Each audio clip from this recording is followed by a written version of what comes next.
16 qershor, ngriuni, luftoni për kombin tuaj. Moto e Bill O'Reilly të madh. Kam biseduar dje për skandalin që një kryeministër i një vendi të NATO-s vjen vizitë private tek foleja e Grenzave të Sorosit dhe kërkon të shoqërohet nga Secret Service amerikan. Pra, paguen dollar nga taksa paguesit amerikan për një kryeministër autokrat që nuk ka ftesë zyrtare. Ndërkohë që të gjithë kryeministrat e vendeve të NATO-s kanë mbledhur këshillat e sigurisë kombëtare mbas asaj që ka ndodhur midis Izraelit dhe Iranit, ai vazhdon të frekuenton restorantet mondane të Manhattanit dhe vazhdojnë shoppingut në për Macy dhe dyqanet e shtrenjta në Manhattan. Qeverin pra ja ka lënë Belindës, por opozitën thotë e ka nga Linda, e cila pa të deklaruar disa herë që nuk kam as dado, por nuk mendojnë kështu kamarirët e Manhattanit kur kanë parë që edhe këtë radhë, si çdo vit, shoqërohet me dado. Natyrisht e kam thënë që është arrogante ajo që ndodhi të shkosh tek dasma e anti-amerikanit më të madh, anti-kombit, anti-familjes. Martesa dasma është familja. Dihet që Soros vjen nga një familje amorale në lidhje me vlerat e reale të protestantëve, të krishterëve amerikanë. Gruaja e tij e ndarë, e divorcuar, flet Hillary Clinton, që dihet problemet me Bill Clintonin, ose e ftuar Kamala Harris me të shoqin, i cili është akuzuar nga media me dadon e tij, ajo personalisht, si dhe zoti Rama. Pra, show. Por faleminderit New York Times që e te konspiroi, sepse ai nuk ka asnjë lloj transparence, edhe pse ne si Fokus e kemi thënë 2 javë më parë, vizita private 12 deri në 17. Pra, as të ndimi i samitit ministerial i Europës Juglindore nuk e ka kthyer. Është i nervozuar, edhe mbrëm lokalet e Manhattan sipas kamarierëve, ende Kushner nuk i hap telefonin. Diku nuk e ka nxjerr këtë radhë e Newsmax, një kanal i djathtë amerikan, siç bëri herën e kaluar kur CIA dhe Vučić përmes Dick Grinell, i cili ishte si producent e Newsmax aso kohë, dolën në një ekran amerikan të djathtë. Ndërkohë që përpara se të ishte kryeministër, brithë kanaleve të majta se CNN dhe administrata e di deklaratat e tij të papërgjegjshme. Irani ka kohë që ka sulmuar Shqipërinë, sulmet kibernetike ndaj Shqipërisë ishin si një akt sulmi ndaj një vendi të NATO-s. U injoruan nga Bideni. Ka pasur edhe plane dhe pandeme për bombardime, sepse janë 3.000 muhaxhedin. Dhe kryeministri i vendit tonë vazhdon vizitën private mondane, mbase mund të ketë pasur plane të tjera. Mbase ka ardhur që në datën 12, dasma ishte në 14 me idenë që Kushner mund të dërgonte në Mar-a-Lago. Doni si ishte në Mar-a-Lago, kishte paradën. Mbase ka pasur plan të hënën përsëri Kushner të dërgonte diku, por doni nuk është në Kanada. Megjithatë ai do të bëj vizitat vjetore klinike në klinikat mjekësore si gjithmonë dhe do të takohet me oligarkët, të cilët kanë filluar të ndërtojnë edhe në Amerikë. Por, sipas informacioneve të sakta, ka nisur përplasja e tij me oligarkët e vet. Mbas hapjes dosjes me Ganigal, edhe një herë, pra nisën hetimet nga Departamenti i Drejtësisë, natyrisht që janë për akuza si spion i Rusisë për Ganigal, dhe nuk do të merren konkretisht me ato që gjyqi ka dhënë verdiktin, pra me korrupsionin e një spion i sigurimi dhe Ramës, por ka gjasa që do të hetojnë, do të shqyrtojnë edhe lidhjet me rusët, me oligarkët rusë përmes Ramës. Unë kam pasur ambasadorin Bolton dhe i kam bërë pyetje konkrete, a rrezikon Rama, Berisha nga iranianët dhe a rrezikojnë shqiptarët me 3.000 muaxhedinët, ndërkohë që Biden i shiti nuk do t'i njite më si opozit muaxhedinët. Trump në politikën e jashtme nuk ka në një strategji të dukshme dhe të thekshme. Ajo që përmendi dje që kam shpëtuar Kosovën dhe Serbinë nga një konflikt, por më vonë do të bëjmë zgjedhje të reja sepse zgjedhjet e administratës Biden që stupid idiote me Kosovën tregon dy gjëra. Zoti Trump nuk e njeh si duhet situatën në Kosovë dhe e përmendi sa për të kaluar këtë, nuk mund të ketë paralele konflikti Izraelit me Iranin, Kosovën e Serbinë.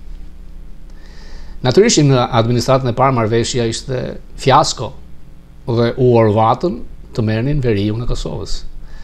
E kam thënë disa herë që frigohem, dyshoj në bisedimet, në telefonatat e shpeshta me Putin, mund të dalin dhe problemet e Ballkanit dhe të Kosovës. E zgjuar lëvizja e Kurtit, që ka marrë një falënderim nga Departamenti Amerikan i Shtetit për pranimin e 50 refugjatëve në muaj rreth 600 vit. Përse amerikanët nuk i kanë bërë kërkesë Ramës? Unë kam kërkuar në departament dhe më janë përgjigjur zyrtarisht duke thënë që ne nuk i bëjmë publike në detaje bisedat që kemi në mënyrë diplomatike me vendet e huaja, dhe më thanë që synimi kryesor i administratës Rubio është platforma presidenti Trump, sigurimi i kufirit dhe të bisedojmë me aleatët rajonal. Janë dy arsye për mua që nuk i kërkojnë Rama do ishte gati të pranonte edhe 50.000. Por që nga ajo deklarat ku askush nuk e ka uruar zyrtarisht për zgjedhjet, ende Departamenti i Shtetit nuk e shikon si kryeminist real. Deduksioni thjesht. Fondacioni me $6 milion që u ngrit e kanë ndikuar, nuk kanë potencë reale lobistët në departament, për vendet vogla si Shqipëria dhe një zyre vogël lobimi mund ta dërgojnë një informacion. Mendimi im. Kjo administrat e ka theksuar që nuk do të jetë më platformë e grupeve radikale të majta. Sorosi, jo kam thënë, me pak dollar ngre NGO në përbot, si rasti Ficos, dhe me miliarda dollar gjoja për reformat e drejtësisë, për çdo gjë që vetë qeveria Blinkenit dhe Biden nuk i bënte, por i kryenin përmes tyre. Miliarda dollar. Ashtu se skandale që vjen dikush, vizitë private dhe taksa paguesit amerikan paguajnë Secret Service. Dhe ishin makina SUV të dasmave të përshtirit Soros si autokolona mafiozësh. Përplasja midis Izraelit dhe Iranit është çështja kryesore. Natyrisht që Netanyahu është arrogant dhe kur e pa që Trump po orvatej të bënte një marrëveshje të butë me Iranin, ndërhyri. Këtu është thënë edhe në fokus në gjithashtu, Netanyahu do të godas, nuk e lejon Izraeli kur që Irani të ketë një armë bërthamore. Qeveria e Iranit është diktatoriale, dhunuese ndaj popullit vet dhe ka disa skenar. Irani mund të përfundojë si Siria. Mund të nënshkruaj një marrëveshje, por nuk mjafton për Izraelin. Ato mjediset e prodhimit të armëve bërthamore janë shumë nën tokë dhe vetëm armët penetruese amerikane mund të shkatrojnë. A do ta bëjnë amerikanët? Trump ka kërcënuar. A do të ndaloj Netanyahu? Nuk besoj. Irani deri tani ka goditur me raketat vjetra, dron vjetër, duke e ditur që nuk do të bëjë dëme të mëdha në Izrael, por do t'i detyrojë ata të harxojnë shumicën e raketave kundërajrore. Dhe mbasi kjo të ndodh, Irani mund të sulmojë më ashpër. Por Amerika mund vazhdojë të furnizojë me armatime të reja Izraelin. Mbështetja e madhe amerikane është nga të dyja krahët. Këtë favor Izraeli e ka. Natyrisht që Rusia nuk e ndihmon dot, Kina gjithashtu. Një autokrat tjetër si Erdogan flet vetëm për votuesit e tij. Nuk mund bëj asgjë pa lejen e amerikanëve. Situata është e vështirë, problematike, por ne kemi një kryeministër që mbredh restoranteve të Manhattanit me shpresën se kushtën t'i hap telefonin dhe sfidon administratën e djathtë amerikane duke shkuar i ftuar në deri tek dasma e një nga njerëzve më të përshtirë, i cili edhe 2 ditë më parë ka financuar protestat kundër Trump, njihet botërisht si anti-familje, anti-komp, anti-Amerik, anti-qytetërimit perëndimor. Klyshi Soros, asgjë më tepër. Një pjesë edhe nga intervista me ambasadorin Bolton për çështjen në Iran. Ju falenderoj për marrëveshjen bërthamore në Vjenë. Qeveria e Iranit ka vijuar përpjekjet ndaj qytetarëve amerikanë për një kohë të gjatë në mënyra të ndryshme.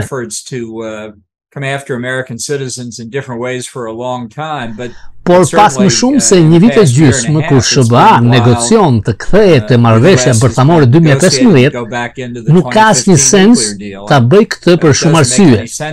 Njëra, se qeveria në Teheran përpiqet të vrasë amerikanë në tokën amerikane.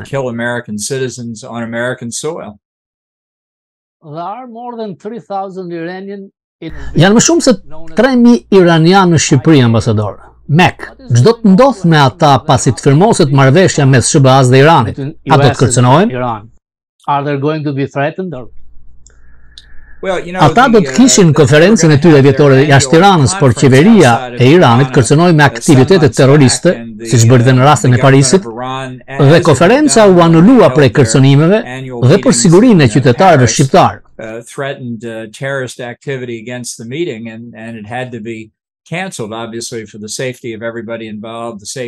Një tjetër shembull se si sillet Irani karshi kombeve të qytetëruar. Kështu që nuk habitem që aktiviteti vazhdon se nuk marrin ndëshkim. Po vazhduan ashtu dhe kur shtëpia e bardhë po i lut të kthehen të marrëveshja, qeveria e Iranit mendon se nuk do të ndëshkohet. Nëse Irani kërcënon ju me jetë dhe Pompeun, a mund të kërcënojë me jetë kryeministrin Rama apo liderin e opozitës shqiptare Berisha? Çdo kush në perëndim është në rrezik. Look, I think everybody in the West as a whole is in danger here. Kur mendon se OKB-ja dhe Britania janë pjesë e marrëveshjes bashkë me Rusinë dhe Kinën. Britain are actually parties to this nuclear deal along with Russia and China.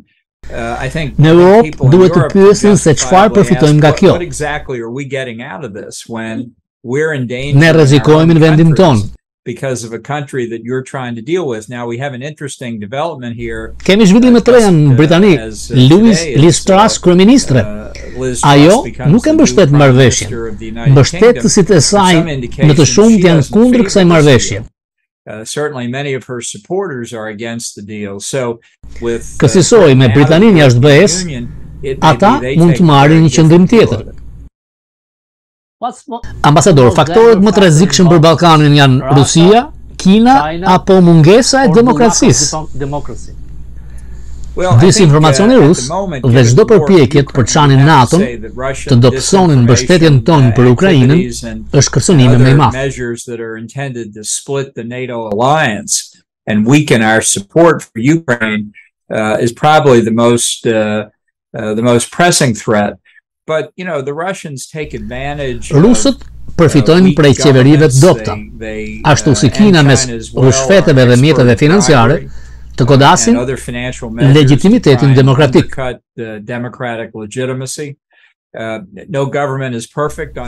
Kina dhe Rusia përpiqen të përçajnë perëndimin me mekanizma të ndryshme. Trying to divide the West as a whole through a number of different mechanisms. So I think it really does. Kështu një nga pasojat e luftës në Ukrainë është se Rusia dhe Kina janë bashkë. Although there are many, is that Russia and China have been driven into a kind of entente. lidhje më të forta pas luftës së dytë botërore. Tash është Kina partneri dominant.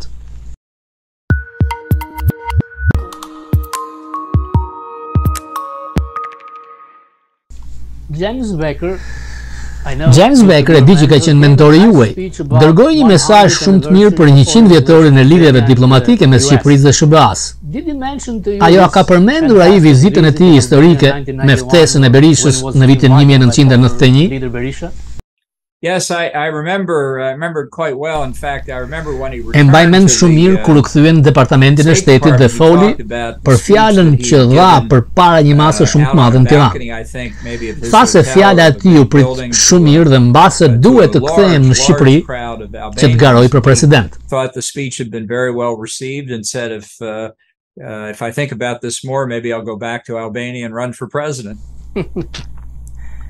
Ambasador, NATO po zgjeroi. Unë di se ju jeni që edhe Australia, Japonia, Irlanda të bashkohen me NATO. A është koha për Kosovën gjithashtu? Hapi i parë është të kemi një rezolut për diferencat mes Serbisë dhe Kosovës. A resolution to the differences between Serbia and Kosovo, and I'm very well aware e di mirë për të kaluarën historike dhe vështirësitë. Kur shërbeva në Shtëpinë e Bardhë, mendova se mendimin e Tony Blair ishim afër një rezolute. Duket se kjo tani nuk po të ndodh. Of that issue that seems to have not taken place in the past several years. Duhet të jetë objekti çdo vendit për mbush standardet e NATO-s në atë rajon që të bashkohet NATO-s. A country that meets NATO standards in the region to be in NATO, and I think vendimi për Finlandën dhe Suedin mbas 75 vitesh neutralitet u bashkuan provon këtë. Proves that point. If we had admitted Nëse do e kishim pranuar Ukrainën në NATO kur pat propozuar Bush në 2008, sot do të ishim ndryshe. Mbase lufta nuk do të kishte ndodhur. E vetmja siguri është të jesh antar i NATO-s që të mos lejojmë të na ndryhyjnë. You know, hopefully we don't want to give outsiders the ability to interfere, and joining NATO in conjunction with the other allies, I think is the best way to do that. Gorbachev ndroi jetë. Nuk e di a e keni takuar. Perëndimi i ka shumë uha. Ai me Reaganin e ndroi botën apo jo? Takimi me Bushin në Helsinki në vitin 1991 për mua që e fillimi i fundit luftës sot, sepse Bashkimi Sovjetik dhe SBA dënuan pushtimin e Kuvajtit nga Saddam Hussein. Really marked the beginning of the end of the Cold War, because it was the first time Russia, and it was still the Soviet Union then.